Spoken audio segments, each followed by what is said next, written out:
Il existe 3 forces que tu as développées en survivant au narcissique, et ces 3 forces sont exactement celles que Jung a passé toute sa vie à étudier.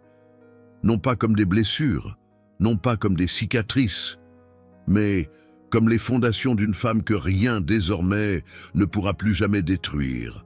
Ce que tu as traversé n'était pas une erreur de parcours, c'était une forge. Et ce que tu en es sorti, Jung l'avait prédit bien avant que tu ne rencontres cet homme.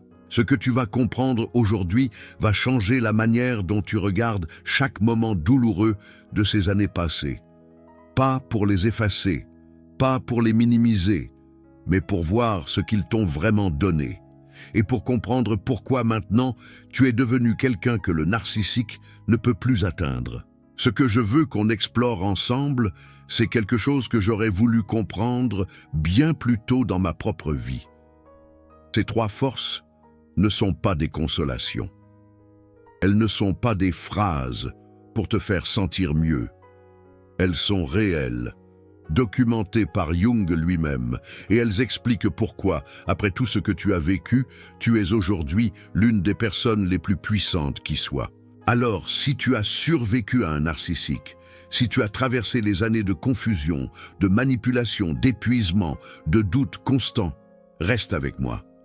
Parce que ce que tu vas découvrir dans les prochaines minutes va transformer ta façon de te voir pour toujours. Avant d'aller plus loin, je veux que tu comprennes une chose essentielle. Tu n'as pas simplement souffert, tu as appris. Et la différence entre ces 2 mots, c'est toute la distance qui sépare la victime de la femme que tu es en train de devenir. La douleur que tu as ressentie pendant des mois ou des années n'était pas aléatoire. Elle n'était pas le signe que tu étais trop sensible, trop naïve, trop quelque chose. Cette douleur avait une fonction précise dans ton développement psychologique. Et Jung, dans ses travaux sur l'individuation, avait décrit avec une précision troublante exactement ce processus que tu as traversé sans le savoir. L'individuation, selon Jung, c'est le processus par lequel une personne devient pleinement elle-même, pas la version que les autres ont construite, pas la version qu'on lui a imposée, mais la version authentique, profonde, complète. Et ce processus nécessite presque toujours une rencontre avec l'ombre, une confrontation avec la souffrance, une plongée dans les profondeurs de soi. Ce que le narcissique t'a forcé à traverser, aussi cruel que cela puisse paraître, a déclenché en toi quelque chose que des années de vie confortable n'auraient jamais pu produire. Il t'a poussé dans les profondeurs. Et dans ces profondeurs, tu as trouvé quelque chose de précieux. Avant de t'expliquer les 3 forces, je veux d'abord te parler de ce que Jung appelait la blessure comme porte. Parce que comprendre ce concept va changer radicalement la façon dont tu interprètes ce que tu as vécu. Jung observait, dans sa pratique clinique à Zurich, que les patients qui avaient traversé les épreuves les plus sévères possédaient souvent une profondeur psychologique que les autres n'avaient tout simplement pas. Ce n'était pas une coïncidence. C'était une corrélation directe. La profondeur de la blessure correspondait à la profondeur de la capacité de transformation. Il écrivait ceci: « L'homme qui n'a jamais souffert ne connaît pas la moitié de lui-même. La femme qui a traversé le feu et survécu connaît des dimensions d'elle-même que celle qui n'a jamais brûlé ne peut même pas imaginer. Et toi, tu as brûlé. Tu as brûlé dans la confusion du gaslighting, quand il te faisait douter de ta propre mémoire. Tu as brûlé dans l'épuisement du lien traumatique, quand tu savais que quelque chose n'allait pas, mais que tu ne pouvais pas partir. Tu as brûlé dans la honte silencieuse, des moments où personne ne te croyait, quand son masque social était si parfait que tout le monde voyait un homme merveilleux, pendant que tu vivais un cauchemar privé. Et de ce feu, 3 forces sont nées. Des forces que Jung avait nommées, des forces qui sont maintenant les tiennes pour toujours. La première force que tu as développée en survivant au narcissique, c'est ce que Jung appelait la perception de l'ombre. Et je dois t'expliquer ce que cela signifie réellement, parce que c'est bien plus puissant que ce que tu imagines. Dans la psychologie jungienne, l'ombre représente toutes les parties de la personnalité humaine qui sont refoulées, cachées, non intégrées. Chaque être humain possède une ombre. Les personnes ordinaires n'en sont pas conscientes. Elles projettent leur ombre sur les autres sans le réaliser. Elles se comportent selon des patterns inconscients qu'elles ne comprennent pas. Le narcissique possède une ombre particulièrement développée et particulièrement bien cachée. Sa persona, c'est-à-dire le masque qu'il présente au monde, est construite avec une précision chirurgicale pour dissimuler cette ombre. Le charme, le magnétisme, la gentillesse apparente, la générosité de façade, tout cela est le masque. Mais toi, après des mois ou des années à vivre avec lui, tu as appris à voir à travers ce masque, pas immédiatement, pas facilement. Mais graduellement, douloureusement, irréversiblement, tu as développé la capacité de percevoir l'ombre chez les autres. Et c'est là que quelque chose d'extraordinaire s'est passé en toi. Des recherches récentes en neurosciences montrent que les personnes ayant survécu à des relations avec des personnalités narcissiques développent une sensibilité accrue aux micro-expressions faciales, aux incongruences entre les mots et le comportement, aux dissonances entre ce que quelqu'un dit et ce qu'il ressent réellement. Ton cerveau s'est littéralement recablé pour détecter le danger là où les autres ne voient rien. Jung aurait dit que tu as développé une capacité rare. Tu vois l'ombre, tu perçois ce qui est caché, tu ressens l'incongruence avant même de pouvoir l'articuler intellectuellement. Pense à la dernière fois que tu as rencontré quelqu'un et que quelque chose en toi a su immédiatement que ce n'était pas sûr, pas parce qu'il avait fait quelque chose de visible, mais parce que quelque chose dans la façon dont il souriait, dans la façon dont il parlait de ses ex avec trop de mépris ou trop de perfection, a déclenché en toi une alarme silencieuse. C'était la perception de l'ombre. C'était la première force. Et elle est maintenant permanente. Cette capacité ne disparaît pas. Elle ne s'affaiblit pas avec le temps. Au contraire, elle se raffine, elle se précise. Les femmes qui ont survécu à un narcissique et qui ont fait le travail de guérison développent ce que certains chercheurs appellent une intelligence relationnelle de haut niveau, la capacité de lire les dynamiques de pouvoir, les manipulations subtiles, les patterns de comportement toxiques avant même qu'ils ne se manifestent clairement. Ce n'est pas de la méfiance pathologique, ce n'est pas de la paranoïa. C'est une boussole intérieure extrêmement précise, calibrée par l'expérience, qui te protège désormais de façon automatique. Et voilà le retournement fondamental. Le narcissique croyait t'affaiblir en te manipulant pendant des années. Il croyait te rendre dépendante, confuse, incapable de fonctionner sans lui. Mais ce faisant, il a en réalité activé en toi un système de détection dont il sera lui-même la première victime désormais. Tu le vois, tu vois tout ce qu'il essaie de cacher. Et cette vision-là, il ne peut pas te la retirer. Maintenant, laisse-moi t'expliquer la deuxième force. Et celle-ci va te surprendre encore plus.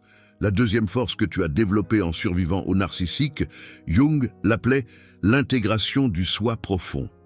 Je vais te l'expliquer dans des termes concrets, parce que ce que cela signifie pour toi aujourd'hui est absolument remarquable. L'anima, dans la terminologie jungienne, représente le principe de réceptivité, d'empathie profonde, de connexion authentique.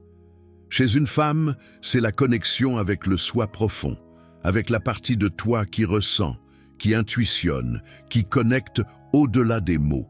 Voici ce qui se passe chez la plupart des gens. Cette partie reste non développée. Ils ressentent des émotions de surface. Ils comprennent les relations de façon superficielle. Ils n'ont jamais été forcés à plonger dans les profondeurs de leur propre monde émotionnel. Toi, tu as été forcé. Le narcissique, par ses manipulations, par son gaslighting constant, par le lien traumatique qu'il a créé entre vous, t'a obligé à explorer des niveaux de ton monde intérieur que la plupart des gens n'atteignent jamais. Tu as dû apprendre à te distinguer de lui. Tu as dû apprendre à identifier tes propres émotions séparément de celles qu'il voulait te faire ressentir. Tu as dû développer une conscience de toi-même d'une finesse extraordinaire pour simplement survivre émotionnellement. Ce travail intérieur, souvent fait sans le savoir, souvent à 3 heures du matin en essayant de comprendre pourquoi tu te sentais si mal, a produit quelque chose de remarquable, une profondeur émotionnelle que Jung associait aux personnes les plus avancées dans leur processus d'individuation. Pense à la façon dont tu ressens maintenant la douleur des autres. Pas seulement leur douleur visible, mais leur douleur cachée. La façon dont tu peux être dans une pièce avec quelqu'un qui sourit et savoir que ce sourire est faux. La façon dont tu peux entendre quelqu'un parler de quelque chose d'anodin et sentir qu'il porte quelque chose de lourd qu'il n'a pas encore dit. Cette profondeur empathique, cette capacité à percevoir et à ressentir au-delà des apparences, c'est la deuxième force. Des chercheurs en psychologie clinique ont étudié des personnes ayant survécu à des relations avec des personnalités narcissiques. Après plusieurs années de récupération, ces personnes montraient des niveaux d'empathie significativement plus élevés que la moyenne de la population. Non pas une empathie naïve qui se laisse exploiter, mais une empathie sophistiquée, discernante, capable de distinguer la souffrance authentique de la manipulation. En d'autres termes, tu as développé la capacité de ressentir profondément tout en restant protégé. Tu as appris à ouvrir ton cœur sans le laisser sans défense. Et c'est une combinaison que la plupart des gens passent toute leur vie à chercher sans jamais y parvenir.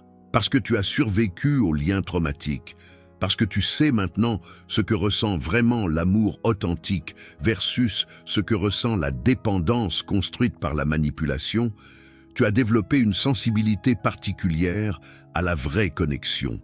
Quand quelqu'un est véritablement là pour toi, quand quelqu'un t'offre un amour réel et non conditionnel, tu le ressens d'une façon que les personnes qui n'ont jamais souffert ne peuvent pas ressentir.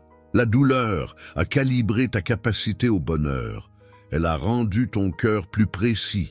Elle t'a donné la capacité de reconnaître l'authenticité parce que tu sais maintenant exactement à quoi ressemble son absence. Ces deux premières forces, la perception de l'ombre et la profondeur empathique, elles ne sont pas théoriques. Elles sont actives en toi en ce moment même. Elles fonctionnent. Elles travaillent pour toi chaque jour, même dans les moments où tu ne t'en rends pas compte. Mais je dois maintenant te parler de la troisième force, parce que la troisième est, selon moi, la plus puissante. C'est celle que Jung considérait comme le sommet du processus d'individuation. Et c'est celle que le narcissique, de par sa propre structure psychologique, ne pourra jamais développer. La troisième force que tu as développée en survivant au narcissique, c'est ce que Jung appelait la solidité du soi. Et je vais te montrer pourquoi cette force particulière est celle qui te rend à présent véritablement indestructible. Pour comprendre la solidité du soi, tu dois d'abord comprendre ce que Jung observait chez le narcissique. Le narcissique est une personne dont le soi n'est jamais vraiment devenu stable. Son identité entière repose sur le regard des autres. Il a besoin du supply narcissique, c'est-à-dire de l'admiration, de l'attention, de la validation extérieure pour exister psychologiquement. Sans ce regard externe, il s'effondre. Son soi est fondamentalement vide, fondamentalement instable, fondamentalement dépendant. C'est pourquoi le désespoir du narcissique, quand tu pars, est si intense. Ce n'est pas qu'il t'aime, c'est qu'il a besoin de toi pour exister. Tu étais le miroir dans lequel il se voyait. Et quand tu as retiré ce miroir, il a perdu la seule façon qu'il avait de se percevoir. Maintenant, regarde ce que toi tu as construit pendant ces années difficiles.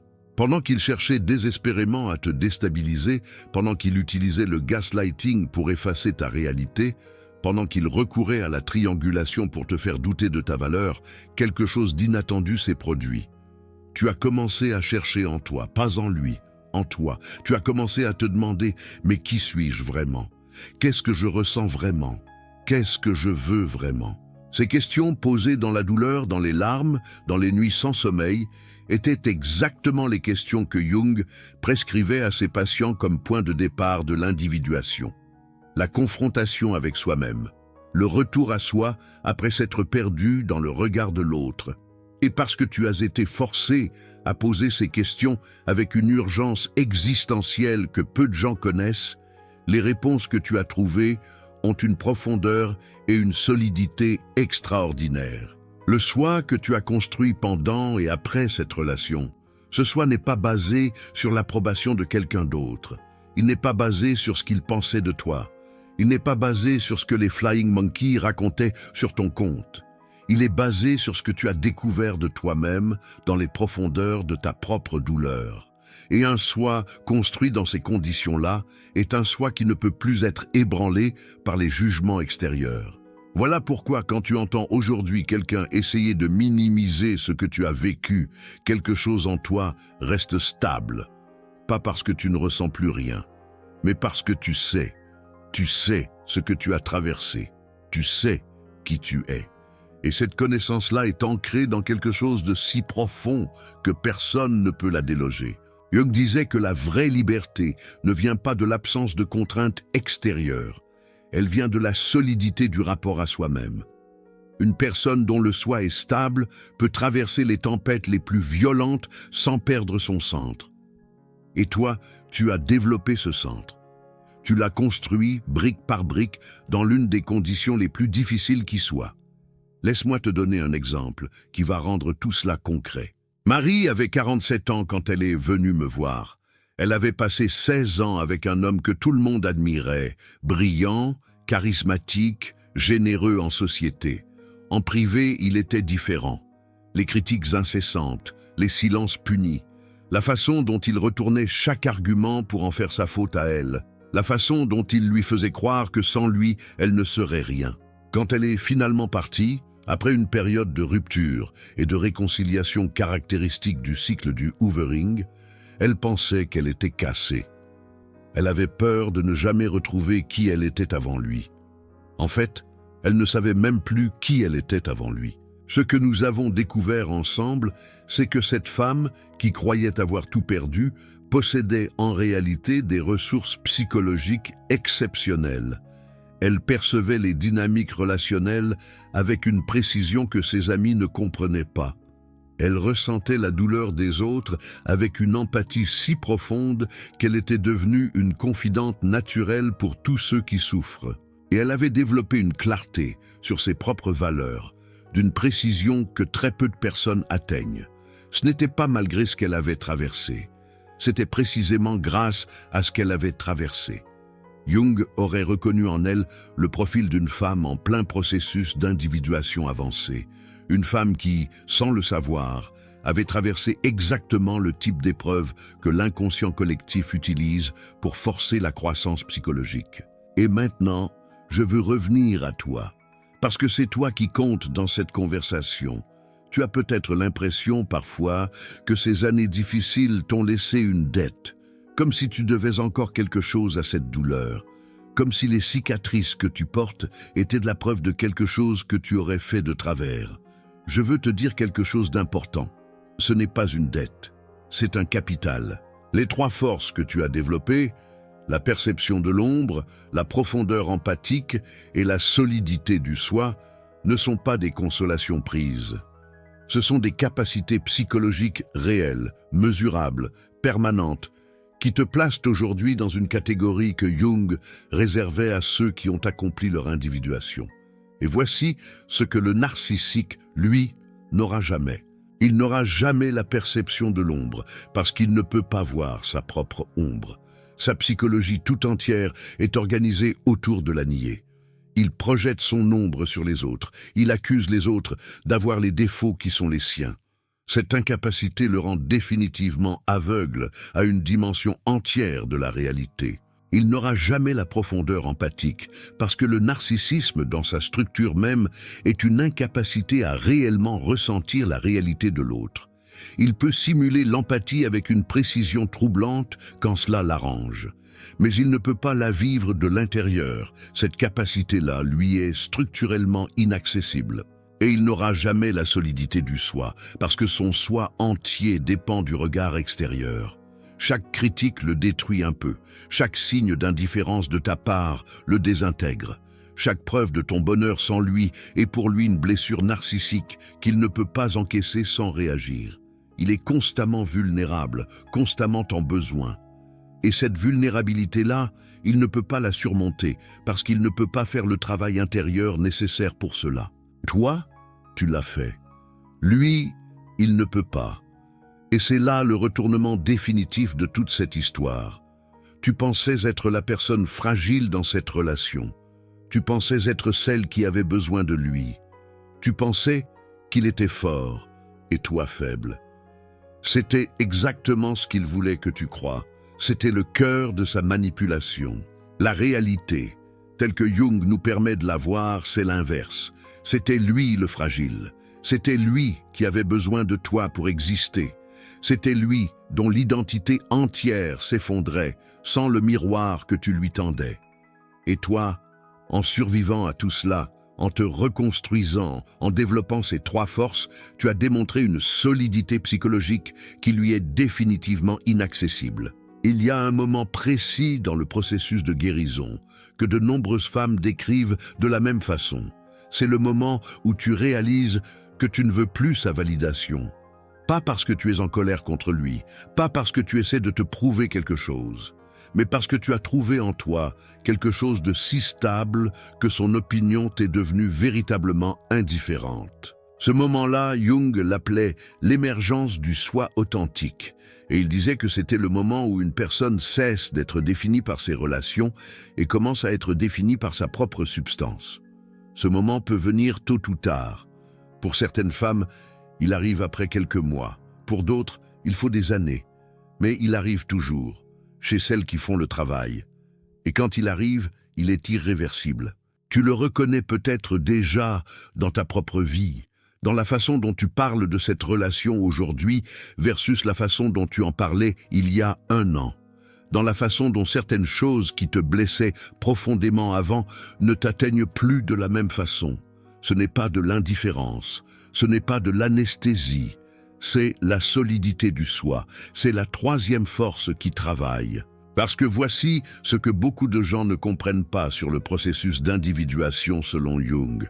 Ce n'est pas quelque chose qui se termine. Ce n'est pas une destination. C'est un voyage continu. Et les trois forces que tu as développées en survivant au narcissique ne sont pas un point d'arrivée. Elles sont un point de départ. La perception de l'ombre va continuer à s'affiner.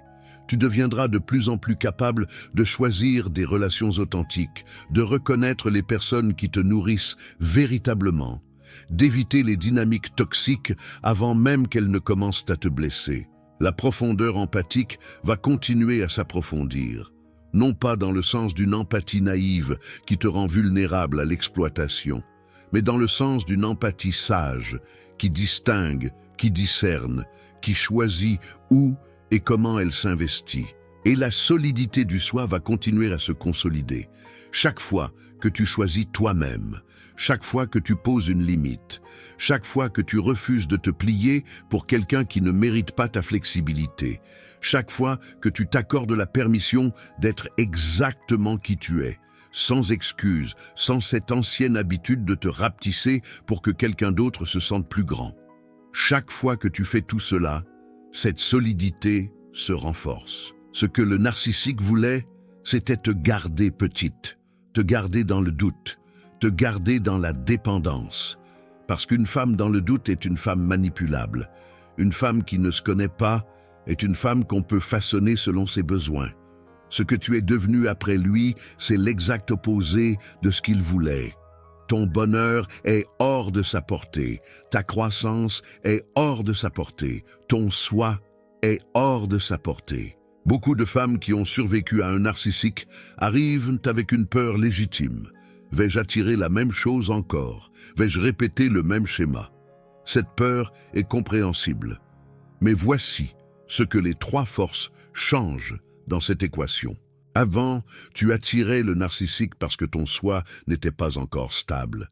Tu cherchais, sans le savoir, quelqu'un qui te dirait qui tu étais. Et le narcissique, avec sa certitude absolue, avec son love bombing initial si intense, semblait exactement répondre à ce besoin. Maintenant, ton soi est stable. Tu n'as plus besoin que quelqu'un te dise qui tu es, tu sais. Et parce que tu sais, ce type de dynamique n'a plus de prise sur toi. L'idéalisation intense d'un narcissique ne te fait plus le même effet. Tu vois ce que c'est. Tu reconnais le pattern. Et quelque chose en toi, cette perception de l'ombre que tu as développée, sonne l'alarme bien avant que tu ne sois engagé dans le cycle. Jung disait quelque chose que je trouve absolument magnifique. Quand on change intérieurement, ce qu'on attire extérieurement change aussi. Pas par magie, mais parce que les dynamiques relationnelles sont toujours une danse entre deux psychologies. Et quand ta psychologie change, la danse change aussi. En devenant plus stable, plus consciente, plus ancrée dans ton propre soi, tu es devenue moins attrayante pour les personnes qui ont besoin d'une proie facile. Et tu es devenue plus attrayante pour les personnes qui cherchent une vraie connexion, une relation entre deux êtres qui se connaissent eux-mêmes, qui peuvent s'offrir de la chaleur authentique sans jeu de pouvoir, sans manipulation. Ce changement dans ce que tu attires, c'est la preuve concrète que les trois forces fonctionnent. C'est la preuve que ce que tu as traversé n'a pas seulement été une souffrance, c'est devenu une transformation. Je veux maintenant faire quelque chose avec toi. Un exercice très simple, mais très puissant. Je veux que tu prennes un moment ce soir pour écrire 3 choses que tu sais aujourd'hui sur toi-même, sur les relations, sur la vie, que tu ne savais pas avant cette relation difficile. Ces 3 choses doivent être spécifiques à ton expérience. Quelque chose que toi, et seulement toi, as appris de façon irréversible. Quelque chose qui est maintenant une partie de toi que même lui, même s'il revenait, même s'il essayait à nouveau, ne pourrait pas effacer. Ces 3 choses, c'est le début de l'inventaire de tes forces. C'est le début de la reconnaissance consciente de ce que tu as construit. Et Jung aurait dit que la reconnaissance consciente de ses propres forces est elle-même un acte d'individuation. C'est l'acte par lequel le soi se reconnaît lui-même. Cette vidéo a demandé du temps et du travail, et je te suis reconnaissante de l'avoir regardée jusqu'ici. Si ce que je partage t'aide dans ton chemin, si ces mots touchent quelque chose de réel en toi, tu peux laisser un super thanks. Ce n'est pas une obligation, mais c'est une façon de participer à ce que cette chaîne continue à exister, à continuer de créer ce contenu pour toutes les femmes qui en ont besoin. Chaque contribution, même petite, dit « ce travail compte ». Et pour moi, ça compte énormément de le savoir. Voici maintenant la synthèse de tout ce que nous avons exploré aujourd'hui. Et c'est la façon dont ces 3 forces, ensemble, créent quelque chose que Jung appelait la femme individuation, la femme qui a traversé son propre processus jusqu'à son terme. Jung décrivait cette femme ainsi. Elle n'est plus définie par sa relation aux autres. Elle n'est plus le miroir de quelqu'un d'autre. Elle n'est plus le récipient des projections de quelqu'un d'autre. Elle est elle-même, pleinement, complètement, sans compromis. Et cette plénitude est la base de la connexion authentique la plus profonde. Parce que c'est seulement quand on est véritablement soi-même qu'on peut véritablement rencontrer l'autre. Tant qu'on se perd dans le regard de l'autre, tant qu'on se définit par ce qu'il pense de nous, il n'y a pas vraiment de rencontre. Il y a une fusion, une dépendance, un lien traumatique, mais pas une rencontre.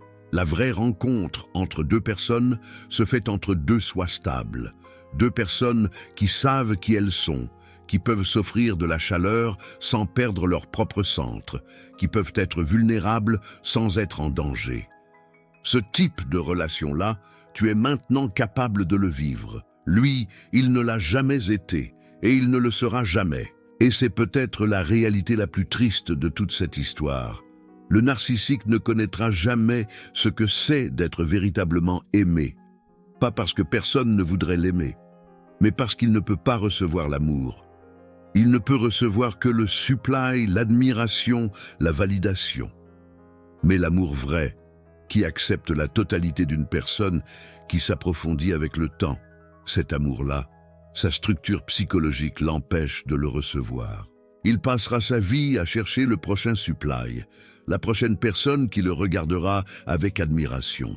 Et chaque fois que cette image sera menacée, il détruira, il quittera, il s'en ira chercher ailleurs ce qu'il ne peut jamais vraiment trouver. Pendant ce temps, toi, tu construis quelque chose de réel. Tu construis une vie fondée sur la connaissance de toi-même. Tu construis des relations fondées sur la réciprocité authentique.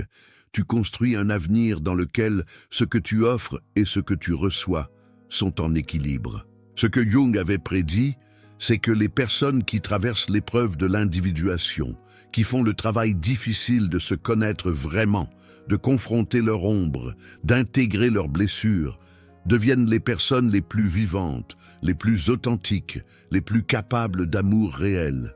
Et je crois que c'est vrai pour toi. Tu n'as pas simplement survécu au narcissique, tu as traversé, à travers lui et malgré lui, un processus de transformation psychologique profonde qui t'a donné des capacités que la plupart des gens n'auront jamais. Ces capacités t'appartiennent. Elles sont permanentes. Elles ne peuvent pas être reprises et elles sont le fondement de qui tu es aujourd'hui et de qui tu continueras à devenir. La prochaine fois que tu regardes en arrière sur ces années difficiles, au lieu de les voir comme du temps perdu, au lieu de les voir comme des preuves de ta faiblesse, essaie de les voir comme les années pendant lesquelles tu as construit les 3 forces les plus importantes de ta vie. Les années pendant lesquelles tu t'es forgé. Tu ne t'en rendais peut-être pas compte sur le moment. Quand on est dans le feu, on ne voit pas la forge. On voit seulement la douleur. Mais maintenant, avec la distance, avec la guérison, avec les mots de Jung pour t'aider à comprendre ce qui s'est passé, tu peux le voir. Tu peux voir ce que le feu a produit. Et ce que le feu a produit, c'est toi. Exactement toi. Avec ces yeux qui voient maintenant ce qui était invisible avant, avec ce cœur qui ressent plus profondément et plus sagement que jamais, avec ce soi qui est stable, solide, ancré et que rien ne peut plus ébranler. Jung avait vu tout cela, et maintenant tu le vois aussi. Je t'invite à partager dans les commentaires laquelle de ces 3 forces tu reconnais le plus clairement en toi, en ce moment. Est-ce la perception de l'ombre, cette capacité à voir ce qui est caché?